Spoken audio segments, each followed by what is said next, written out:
నమస్కారం ఫ్రెండ్స్. మొత్తానికి కాంగ్రెస్ గవర్నమెంట్ తెలంగాణలో బీసీ రిజర్వేషన్కు పంగనామాలు పెట్టడం జరిగింది.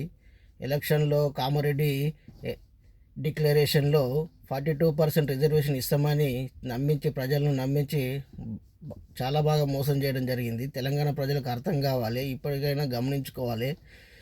మొత్తానికి కనీసం గతంలో కేసీఆర్ ఇచ్చిన 23% కూడా ఇవ్వకుండా, 23% కూడా ఇవ్వకుండా ఓవరాల్గా 33 జిల్లాలలో దాంట్లో ఒక్కొక్క డిస్టిక్ 300 నుంచి 500 వరకు గ్రామ పంచాయతీలు ఉన్న డిస్టిక్లలో కనీసం దాంట్లో ఒక 50% కూడా గ్రామ పంచాయతీలకు ఇవ్వకుండా 60, 70, 100 ఇలా ఇచ్చుకుంటూ కొన్ని మాత్రం గ్రామాలకే 23, 24, 25 ఇచ్చుకుంటూ మిగతా గ్రామాలకు ఇవ్వకుండా ఓవరాల్గా తెలంగాణ మొత్తం చూసుకుంటే 17.08 అంటే 17.08% మాత్రమే రిజర్వేషన్ ఇవ్వడం జరుగుతుంది.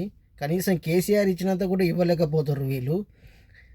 ఇప్పటికైనా బీసీ వాళ్ళు, బీసీ నాయకులు, బీసీ లీడర్లు, బీసీ మేధావులు మరి ఒక్కరు కూడా నోరు విప్పడం లేదు, ఒక్కరు కూడా కుయ్యమంటలేరు ఇప్పటికీ గవర్నమెంట్ పైన. మొన్న దసరా టైంలో అసెంబ్లీలో ఆర్డినెన్స్ పాస్ చేసిన దానికి పాలాభిషేకాలు, పుష్పాభిషేకాలు అన్నీ చేయడం జరిగింది.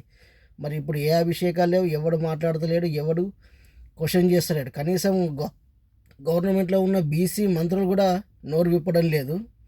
ఇప్పటికైనా తెలంగాణ ప్రజలకు అర్థం కావాలి, తెలంగాణ ప్రజలు సోయి తెచ్చుకోవాలి. కొంచెమైనా కాంగ్రెస్ చేసే ఏ విధంగా మోసం చేసిందన్నది.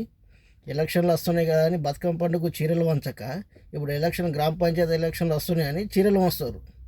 అది ఏ విధంగా అర్థం చేసుకోవాలి? జనాలు కొంచెం ఆలోచించి ఓట్లు వేయండి. ప్రతి చిన్న చిన్న వీటిలకు ఆశపడి ఓటు వేయకండి. కొంచెం తెలంగాణ భవిష్యత్తు ఆలోచించి ఓట్లు వేయండి కాంగ్రెస్కు దయచేసి.